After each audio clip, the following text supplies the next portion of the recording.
మనకు వయసు మీద పడే కొద్దీ మనసు కూడా నీరసించిపోతుంది అనుకుంటాం. కానీ వయసు ఎంతైనా సంకల్ప బలం బాగా ఉంటే ఏదైనా సాధించవచ్చు అని నిరూపించే సినిమా థెల్మా. అలా అని ఇదేదో ఫ్యాంటసీ మ్యాజిక్ అనుకుంటే పొరబడినట్లే. ఓ సాధారణ ముసలావిడ తన నుండి దోచుకున్న డబ్బు కోసం ఎటువంటి సాహసం చేసిందనేదే ఈ స్టోరీ. జోష్ మార్గోలిన్ ఈ సినిమా దర్శకులు. జూన్ స్క్వీబ్ థెల్మా సినిమాలో ప్రధాన పాత్రలో నటించింది. ఇక్కడ ఇంకో విషయం ఏంటంటే తాను నటించిన పాత్ర వయసు 93, తన నిజమైన వయసు 95. అయినా సినిమాలో ఎంతో అద్భుతంగా యాక్టివ్గా నటించింది. సినిమా చూసిన తర్వాత మన ఇళ్లలోని పెద్దవాళ్ళు చాలా వరకు స్ఫూర్తి పొందే అవకాశం కూడా ఉంది.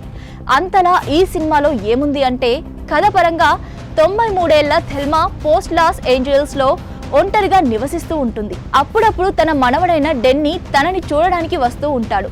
ఓ రోజు థెల్మాకు ఓ అనామకుడు డెన్నీ గొంతుతో ఫోన్ చేస్తాడు. తాను ఓ యాక్సిడెంట్ చేశానని, తనకు పోలీస్ స్టేషన్కు తీసుకెళ్తున్నారని, తాను దీని నుండి బయటపడాలంటే అర్జెంటుగా $10,000 పంపాలని చెప్తాడు. పాపం థెల్మా ఇది మోసమని తెలియక ఆ అఘంతకుడికి చెప్పినట్టే డబ్బు పంపుతుంది. తర్వాత ఇది మోసమని తెలుసుకొని చాలా బాధపడుతుంది. కుటుంబ సభ్యులు కూడా ఈ విషయం తెలుసుకొని చేసేదేమి లేక థెల్మాని ఓదారుస్తారు. కానీ థెల్మా మాత్రం తన స్నేహితుడు బెన్తో కలిసి ఆ పోయిన డబ్బు కోసం పెద్ద సాహసమే చేస్తుంది.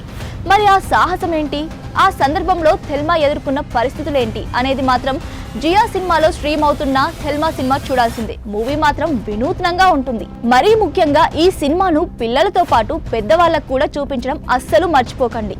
ఎందుకంటే సినిమా చూసిన తర్వాత థెల్మా స్ఫూర్తితో మీ పెద్దవాళ్ళందరూ మరింత ఉత్సాహంగా ఉంటారు.